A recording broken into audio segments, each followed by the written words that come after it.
നമസ്കാരം വ്യൂവേഴ്സ്, ഞാൻ ഗണേശ ചതുർത്ഥിയല്ലേ വരുന്നത്. അതിനു വേണ്ടിയിട്ട് ഞാൻ പാൽപ്പായസം ഉണ്ടാക്കുകയായിരുന്നു.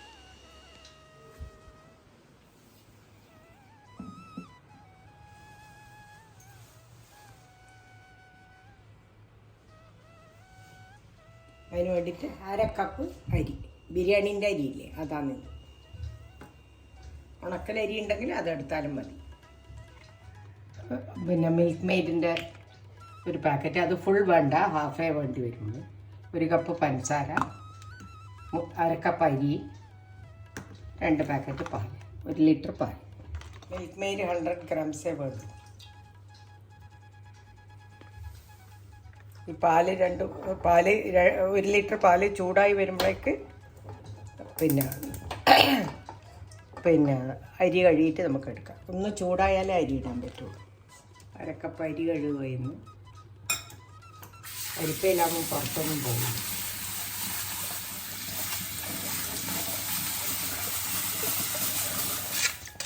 തിളച്ചിട്ടില്ല, പക്ഷെ ചൂടായി.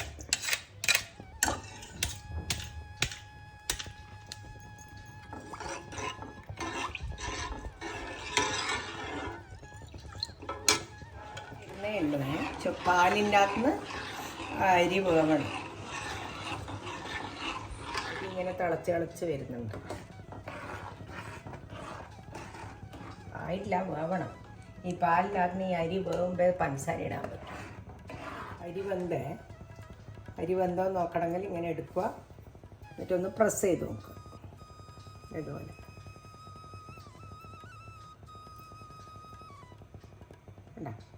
ഇനിയാവും.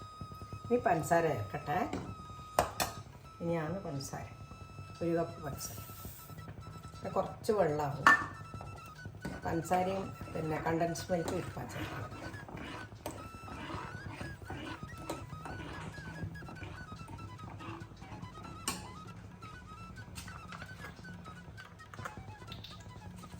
ഇത്ര അധികമൊന്നും വേണ്ട. കണ്ടൻസ് മിൽക്ക് 100 ഗ്രാമേ ചേർത്ത്.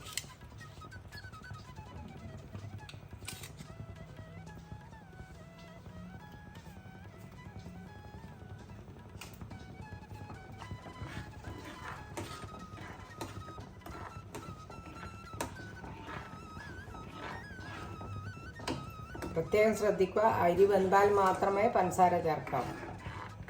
മധുരം ചേർത്താൽ അരി കല്ലിച്ചു പോകും. ആദ്യമേ ചേർത്താൽ സൈഡിൽ പിടിച്ചിട്ട് വേണ്ട. കാരണം പായസം റെഡിയായി. സൈഡിൽ ഇങ്ങനെ പിടിക്കും, അപ്പോൾ പായസമായി എന്നർത്ഥം.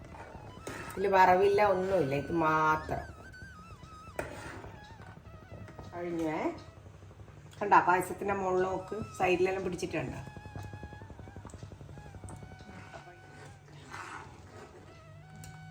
എൻ്റെ പായസം റെഡിയായി. ഇത് എല്ലാവരും ഉണ്ടാക്കി നോക്കണം. എളുപ്പത്തിൽ ഉണ്ടാക്കാം, പക്ഷേ അരി വേവുന്നതിൻ്റെ ടൈം എടുക്കും. അത്രയും ടൈം എടുക്കും. അപ്പോൾ ക്ഷമയോട് കൂടിയിട്ട് ഉണ്ടാക്കണം. വിശേഷപ്പെട്ട ദിവസങ്ങളിൽ ഇത് ഉണ്ടാക്കിക്കോ. ഒന്നും വറവിടാനോ ഒന്നുമില്ല. ഒരു പഞ്ചസാര, കുറച്ച് 100 ഗ്രാം കണ്ടൻസ്ഡ് മിൽക്ക്, 1/2 കപ്പ് അരി, 2 പാക്കറ്റ് പാൽ, 1 ലിറ്റർ പാൽ. അതുകൊണ്ടുള്ള നല്ലൊരു പാൽപ്പായസം.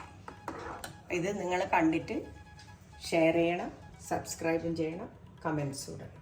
ഇത് കൊണ്ടുവയ്ക്കുക പായസം.